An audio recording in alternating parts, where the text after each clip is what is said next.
Bismillahirrahmanirrahim. Assalamualaikum warahmatullahi wabarakatuh. Rabbi syrah sadri wa yassir li amri wahlul 'uqdatam min lisani yafqahu qawli. Para mahasiswa yang saya banggakan, baik kelas reguler maupun kelas karyawan, kali ini saya akan lanjutkan perkuliahan virtual kita dengan materi seputar budgeting atau anggaran. Sebagaimana telah disampaikan terdahulu bahwa anggaran pada dasarnya terbagi ke dalam 3 hal, yaitu tentang sistem anggaran, tentang siklus anggaran, dan pendekatan proses terjadinya anggaran.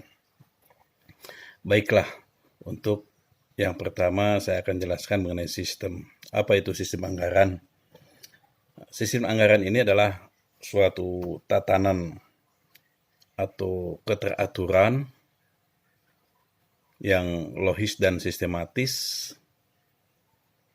serta baku sifatnya, yang dapat terdiri dari tata kerja, ada pedoman kerja, ada prosedur kerja untuk menyusun anggaran itu sendiri, di mana pedoman, tata kerja, prosedur kerja saling berkaitan dan saling keterkaitan.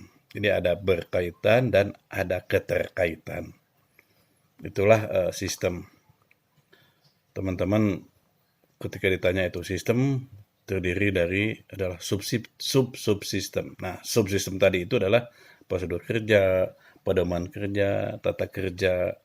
Bagaimana semua sub itu bersatu padu, saling berkait dan terkait sehingga tersusunlah suatu anggaran. Itulah sistem anggaran. Ada 5 bentuk sistem anggaran yang dikenal di negara kita dalam pengelolaan keuangan negara ini. Yang pertama disebutnya line item budgeting. Line item budgeting. Line item budgeting inilah penyusunan anggaran yang dilaksanakan kepada dan dari mana anggaran itu berasal. Jadi, sekali lagi saya sampaikan, anggaran disusun dari dan sumbernya apa sehingga anggaran itu susun. Artinya ada sumber di sini. Anggaran itu dapat terjadi karena ada sumber. Sumbernya kita tahu ada penerimaan. Kita kenal dengan sumber penerimaan. Jadi anggaran disusun itu berdasarkan pos penerimaan. Tadi dari mana? Lalu yang kedua, anggaran itu disusun untuk apa? Dibelanjakannya atau digunakannya. Berarti ada pos pengeluaran. Nah, itu sumber. Ya, sumber. Jadi ada 2. Jadi sekali lagi, sistem ini, line item budgeting ini, penyusunan anggaran dilaksanakan kepada dan dari sumber. Kita balik. Kepada dan dari sumber. Sumbernya kita tahu pos penerimaan, kepadanya berarti dari pos pengeluaran. Itu adalah sistem. Intinya, line item budgeting system ini titik perhatiannya kepada 2 hal, titik perhatiannya, yaitu dari segi pelaksanaan dan segi pengawasan. Sekali lagi, titik berat sistem ini kepada pelaksanaan dan pengawasan anggaran, titik beratnya. Jadi anggaran bagaimana ini anggaran dilaksanakan, lalu bagaimana penggunaannya. Itulah yang disebut pengawasan. Yang kedua karakteristiknya adalah stressingnya atau penekannya hanya kepada segi administrasi. Ketika anggaran digunakan, lalu diawasi, asal bisa membuktikan secara administrasi bagaimana pengeluarannya, bagaimana pertanggungjawabannya, itulah sistem ini. Karakternya seperti itu. Jadi stressingnya atau titik tekannya pada hal-hal yang sifatnya administrasi.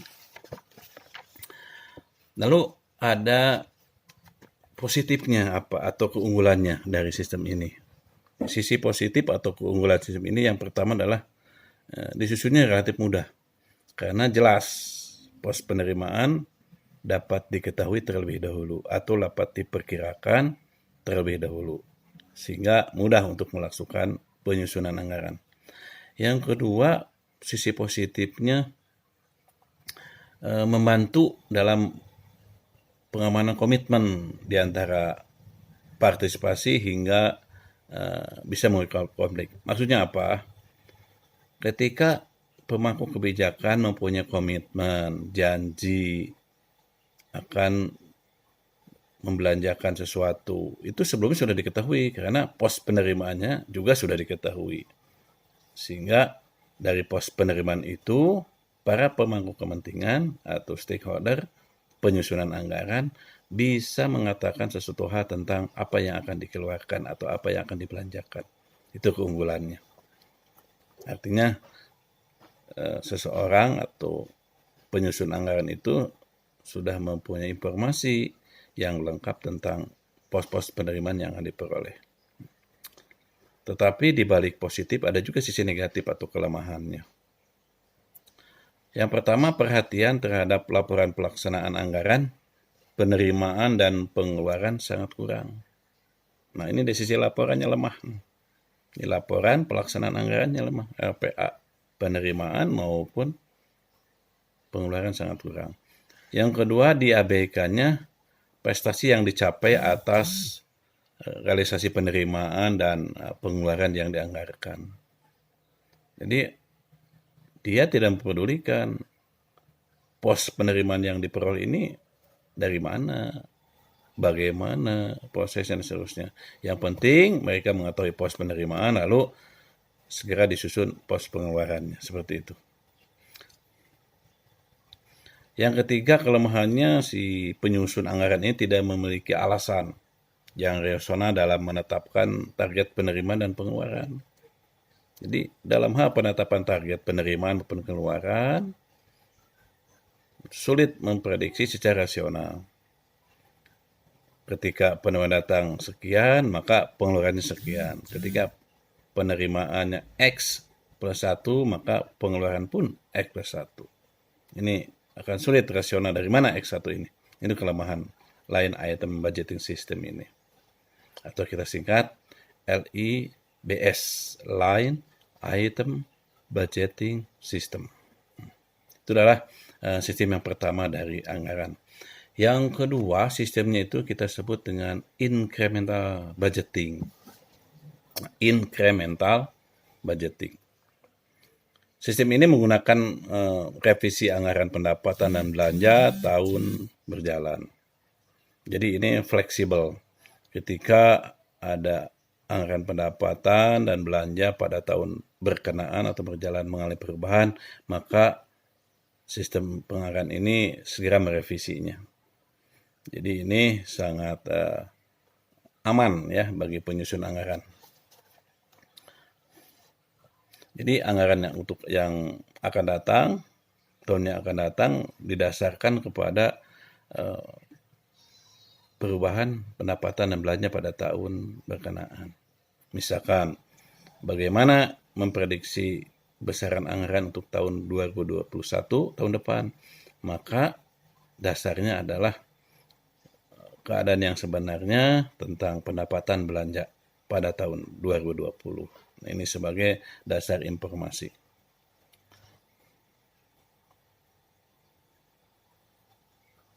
Nah, ini incremental budgeting intinya suatu sistem yang fleksibel di mana titik perhatiannya kepada anggaran tahun ini dan anggaran tahun sebelumnya.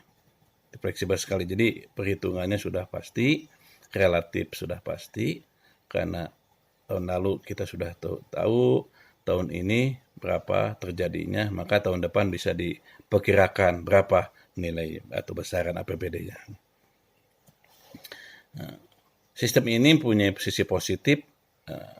Pertama, membantu mengatasi rumitnya proses penyusunan anggaran.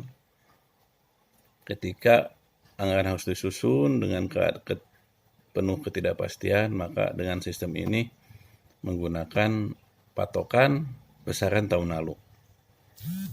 Jadi contoh untuk tahun 2021 yang akan datang, maka besarannya itu tidak akan jauh dari bagaimana selisih antara tahun 2019 dan tahun 2020 ini. Apalagi sekarang dengan terjadinya pandemi COVID ini tahun 20 ini sangat jelas sekali bahwa untuk tahun 2021 ini tidak akan jauh dari akibat adanya refocusing dari adanya pandemi ini yang sudah saya sampaikan pertemuan selanjutnya. Yang kedua, sisi positifnya tidak memerlukan pengetahuan yang terlalu tinggi untuk memahami program-program baru. Stagnan artinya. Karena keadaan tahun ini seperti ini, maka untuk tahun 2021 tidak perlu pusing-pusing lagi, tidak perlu inovasi dan sebagainya. Yang ketiga, dapat mengurangi konflik. Konflik apa? Konflik antara biasanya terjadi antara eksekutif dan legislatif. Adapun kelemahannya sama dengan sistem lain, item budgeting system yang tadi saya sampaikan. Kelemahannya sama ya, yaitu perhatian yang kurang terhadap pelaksanaan anggaran maupun penerimaan maupun pengeluaran. Prestasi yang dicapai, dari mana realisasi penerimaan dan pendapatan ini juga tidak ditekankan. Lalu bagaimana si penyusun mempunyai alasan atau beralasan rasional dalam mempertanggungjawabkan target penerimaan dan pengeluaran. Itu kelemahannya. Baik, sistem yang ketiga adalah Planning, Programming, Budgeting System, atau kita singkat PPBS. Planning, Programming, Budgeting System, PPBS. Sistem ini adalah suatu sistem yang di mana proses perencanaan, pembuatan program, dan penganggaran terikat dalam suatu sistem sebagai rasa kesatuan yang bulat dan tidak terpisah-pisah. Jadi antara perencanaan, pembuatan program, dan penganggaran ini merupakan satu kesatuan yang tidak terpisah, di mana di dalamnya tergandung bagaimana mengidentifikasi tujuan organisasi, bagaimana permasalahan yang mungkin timbul dari sisi perencanaan, dari segi program, dari aspek penganggaran, itu bisa disusun terlebih dahulu, dan bagaimana pengawasan terhadap semua kegiatan yang diperlukan untuk mencapai tujuan tersebut. Nah ini secara keilmuan PPBS ini mengarah kepada hal yang lebih baik ketimbang sistem sebelumnya, di mana proses perencanaan terintegrasi dengan pembuatan program maupun dengan penganggaran. Nah, dalam prakteknya pengintegrasian ini dikaitkan atau diikat dengan suatu sistem, sehingga apa yang direncanakan, apa yang diprogramkan, dan dianggarkan pembiayaannya itu ada kesesuaian, ada keterpaduan. Itu sistem yang ketiga ini. Lalu apa sisi positifnya? Ini tujuan organisasi yang pertama ini, tujuan organisasi dapat digambarkan dengan lebih real, nyata. Karena sudah terpadu, sudah terikat antara penganggaran program dan antara perencanaan program dan penganggaran, maka tujuan organisasi dapat diketahui dengan jelas, detail ya. Lalu dapat juga menghindarkan terjadinya overlapping ya, overlap antara program dan pertentangan program. Artinya karena perencanaan sudah jelas, program sudah sesuai, penganggaran sudah oke, maka itu tidak terjadi overlapping. Jadi dapat dihindari. Yang ketiga, dapat memungkinkan alokasi sumber daya secara lebih efisien. Ya. Jadi sumber daya dialokasikan, sumber daya modal tentunya dialokasikan lebih efisien, lebih efektif, dan manfaatnya bisa diketahui sehingga tujuan relatif mudah dicapai. Nah, kuncinya karena ada integrasi tadi.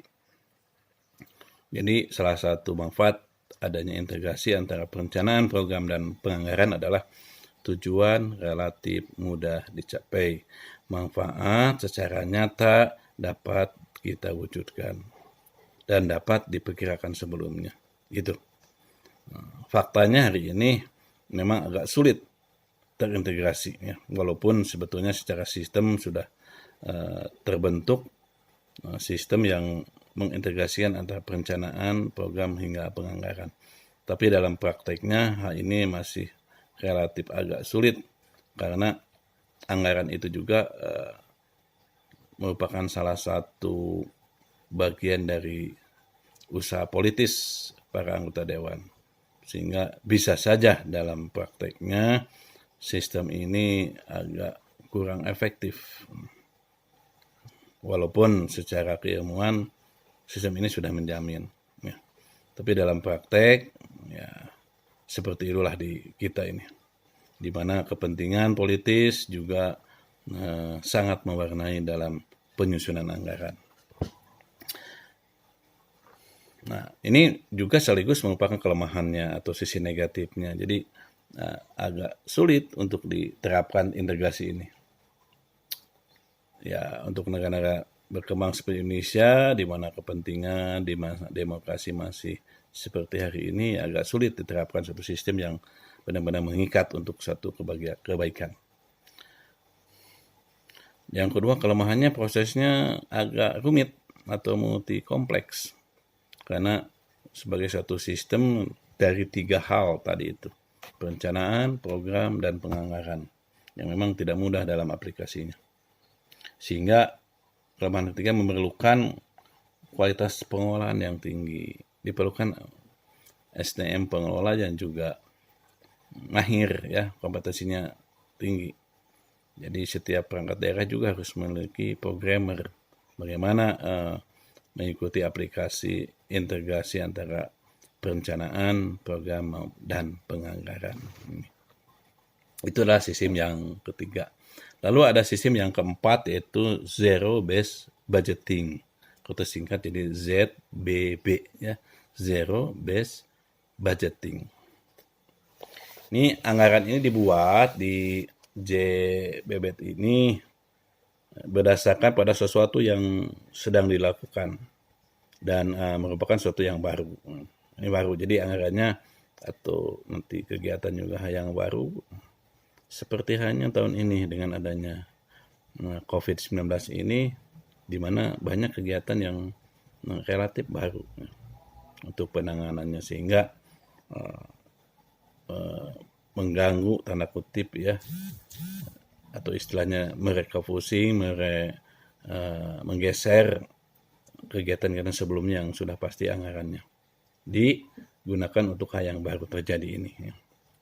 Nah, titik beratnya atau tidak berdasarkan dari apa yang telah dilakukan masa lalu. Jadi tidak ada pengalaman masalah tahun sebelumnya seperti hanya pandemi ini yang konon 100 tahun lalu pernah terjadi, tapi agak sulit dalam penganggaran yang kegiatan mendadak. Ya. Artinya yang lanjut adalah kegiatan dalam sistem ini dipandang atau dilihat sebagai sesuatu yang sifatnya berdiri sendiri, bukan merupakan kelanjutan atau apa yang sudah dilakukan. Jadi tahun depan nggak ada lagi mudah-mudahan pandemi, sehingga kegiatan untuk pandemi ini bisa berubah kepada kegiatan yang sebelumnya terganggu atau tergantikan. Gitu. Lalu sebagaimana sistem yang lain, sistem ini juga punya keunggulan, antara lain ini terjadinya alokasi dana. Alokasi dana yang efisien. Efisien karena kegiatannya lebih jelas, masalahnya lebih jelas, ya, lebih terukur. Nah, yang kedua, kelemahannya setiap program dan kegiatan selalu direview setiap tahun. Ada review, ada penilaian kembali, view dilihat, dikaji, ada pengkajian kembali ini. Ya, itu keunggulannya, ya. Kalau tadi kelemahannya sulit diaplikasikan, sulit diterapkan, tapi keunggulan ini ada review sebagai bahan atau evaluasi. Itu sistem ini. Yang kelima, kita kenal dengan sistem performance budgeting system. Jadi anggaran, performance, budgeting, sistem atau kita singkat jadi PBS. PBS ini adalah cara penyusunan anggaran berdasarkan kepada pertimbangan beban kerja. Jadi pertimbangannya beban kerja, orientasinya kepada pendayagunaan dana yang tersedia. Jadi ada pendayagunaan dana yang tersedia untuk mencapai hasil yang optimal dan dari kegiatan yang dilaksanakan. Jadi 3 ciri dari sistem ini. Yang pertama dasarnya adalah beban kerja. Jadi suatu perangkat daerah atau OPD atau organisasi beban kerjanya berat, pantas mendapatkan atau anggaran yang relatif besar ketimbang perangkat daerah yang beban kerjanya lebih ringan. Ini jadi ada ajas keadilan di sini, proporsional. Yang kedua orientasinya kepada dana yang tersedia. Dana yang ada didaya gunakan seoptimal mungkin sehingga terjadi efisiensi daripada kegiatan yang dilaksanakan. Nah, sistem ini tidak berdasarkan atau tidak didasarkan kepada apa yang dibelanjakan saja, tetapi juga didasarkan pada tujuan-tujuan atau rencana-rencana tertentu yang untuk pelaksanaannya perlu disusun oleh suatu anggaran biaya yang cukup. Dan hanya dana yang dipakai tersebut harus dijalankan dengan efektif dan efisien. Ya, tadi itu pendayagunaan dana yang tersedia. Di situ muncul nilai efektif dan efisiensi. Jadi tidak hanya asal belanja saja, tetapi harus jelas terukur tujuannya, terukur sasarannya, ya, goalnya, tujuan, targetnya jelas, sehingga nilai efektif dan efisiensi tercapai. Nah, keunggulannya sistem ini memungkinkan adanya pendelegasian wewenang dalam pengambilan keputusan. Jadi tidak harus selalu di seseorang, tetapi bisa didelegasikan kepada bawahannya di dalam satu organisasi. Juga memunculkan atau menstimulan partisipasi dan motivasi unit-unit operasional melalui proses usulan dari bawah dan pendengaran yang sifatnya fluktual. Ya. Ini menstimulan atau merangsang adanya motivasi dari perangkat daerah untuk mengusulkan karena relatif lebih mudah mungkin ya. Dapat membantu fungsi perencanaan. Nah, ini keunggulannya. Jadi keanggaan ini sangat beriringan, berintegrasi, mendukung proses pembuatan perencanaan. Yang keempat, keunggulannya alokasi dana bisa optimal. Karena setiap kegiatan selalu dipertimbangkan dari segi efisiensi. Ini. Jadi dana optimal itu kalau kegiatannya memperhitungkan aspek nilai efisiensi. Nah itu. Ini bisa optimal dan itu keuntungannya atau sisi positifnya. Sisi negatifnya, tidak semua kegiatan dapat distandarisasikan. Nah, dengan sistem ini, semua kegiatan tidak dapat distandarisasikan. Jadi semua kegiatan, jadi ada kegiatan-kegiatan tertentu yang tidak bisa distandarisasi. Ya, kalau bangunan, fisik itu mungkin mudah untuk menstandarisasi. Kalau 1 meter itu bahannya sekian, kualifikasi teknisnya apa, ukurannya berapa, itu standar. Tetapi ada juga kegiatan yang memang susah distandarisasi. Misalkan kegiatan-kegiatan yang sifatnya non-fisik. Ya. Atau terjadinya sesuatu kejadian yang di luar perkiraan. Sulit untuk distandarisasi. Tidak semua hasil kerja dapat diukur secara kuantitatif. Ini kelemahannya. Jadi mengukur hasil kerjanya secara kuantitatif. Kalau proyek atau program pembuatan bangunan sekolah misalkan itu sudah bisa diukur secara kuantitatif. Ukuran kali sekian, sekitar meter persegi, tingginya berapa, volumenya berapa, itu mudah dikuantitatifkan. Tapi model diklat, bimbingan teknis agak sulit untuk mengkuantifikasikan. Jadi dihitung secara kuantitatif. Itulah barangkali 5 sistem. Jadi sistem anggaran itu ada 5. Pertama, line item budgeting. Kedua, incremental budgeting.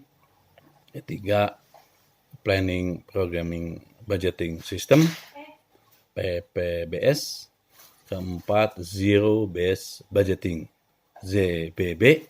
Yang kelima, performance budgeting system PBS. Itulah saudara-saudara para mahasiswa untuk sesi pertama sebagai pengganti kuliah minggu sebelumnya. Yang mohon maaf agak tidak tersampaikan karena suatu hal. Jadi minggu ini saya akan membuat tutorial 2 masing-masing kurang lebih 30 menit untuk kuliah minggu lalu dan minggu sekarang. Beberapa hal yang perlu Anda tanyakan sebelum memasuki UAS tentang budgeting ini, sekali lagi saya sampaikan dapat ditanyakan melalui WA atau apapun juga lah itu bentuknya. Yang penting paling tidak Anda paham tentang apa itu budgeting. Karena kalau bicara tentang APBN, APBD pasti berkaitan dengan budgeting atau penganggaran atau anggaran. Kita paham anggaran itu apa, saya kira Anda sudah paham. Tidak perlu dihafal, tapi Anda keywordnya saja catat ya. Keywordnya contoh misalnya anggaran itu dia rencana kerja tentu ya. Yang kedua rencana kerjanya apa? Ya ada keuangan tentu. Lalu keuangan terdiri dari apa? Ya pendapatan dan pengeluaran. Lalu ada keyword periode waktu. Biasanya berapa waktunya dari tanggal bulan apa sampai dengan tanggal bulan apa? Periode waktu tentu 1 tahun. Dan untuk apa? Nah, untuk mencapai tujuan organisasi itu. Paling tidak ada 4 sampai dengan 5 keyword daripada pemahaman atau makna anggaran. Yang jelas anggarannya ini sifatnya kuantitatif, bentuknya rupiah. Jadi dapat dihitung dengan uang. Ya. Jadi bentuknya tadi keuangan. Keuangan berarti uang. Ya. Jadi anggaran. Seseorang bicara tentang anggaran pasti orang itu akan berbicara tentang keuangan. Jadi apapun definisinya, apapun pengertiannya tentang budgeting, pasti dia bicara tentang keuangan. Keuangan, dua variabel utama, dari mana uang berasal atau pos penerimaan, dan kemana uang digunakan atau pos pembelanjaan atau pos belanja. Makanya singkatannya anggaran, pendapatan, dan belanja daerah atau APBD. Jadi ada pendapatan, ada belanja. Ya, sebagaimana kita hidup dalam kehidupan sehari ini, seseorang pasti punya pendapatan dari mana apa itu, lalu seseorang akan melakukan belanja. Itulah hidup. Ada pendapatan, ada belanja. Ada penerimaan, ada pengeluaran. Yang penting tidak elok atau tidak bagus kalau pengeluaran atau belanja kita melebihi penerimaan atau pendapatan kita. Itu namanya hutang, itu namanya defisit. Lebih baik pendapatan lebih besar ketimbang pendapatan. Penerimaan lebih besar ketimbang pengeluaran. Di dalam bahasa keuangan disebut dengan surplus ya. Itulah yang harus kita aplikasikan dalam kehidupan ini. Atau paling tidak seimbang lah. Seimbang dalam arti balance. Apa yang kita terima sesuai dengan apa yang kita keluarkan. Apa yang kita butuhkan sesuai dengan apa yang kita miliki. Itulah balance kehidupan. Ketika kita butuh, ada untuk memenuhi kebutuhan tersebut. Itu saya kira orang yang seimbang seperti itu. Demikian pula dalam kehidupan bernegara, di mana pos penerimaan negara atau pendapatan negara ini tidak boleh lebih sedikit ketimbang dengan pengeluarannya. Tapi faktanya hari ini kita banyak hutang. Artinya apa? Artinya pendapatan lebih kecil ketimbang pengeluaran atau belanja. Itu yang harus kita hindari. Demikian saja sesi pertama tentang anggaran yang bisa saya sampaikan. Mudah-mudahan kita selalu sehat Sampai ketemu di suatu saat kita akan menyimak ilmu tentang keuangan daerah ini lagi. Assalamualaikum warahmatullahi wabarakatuh.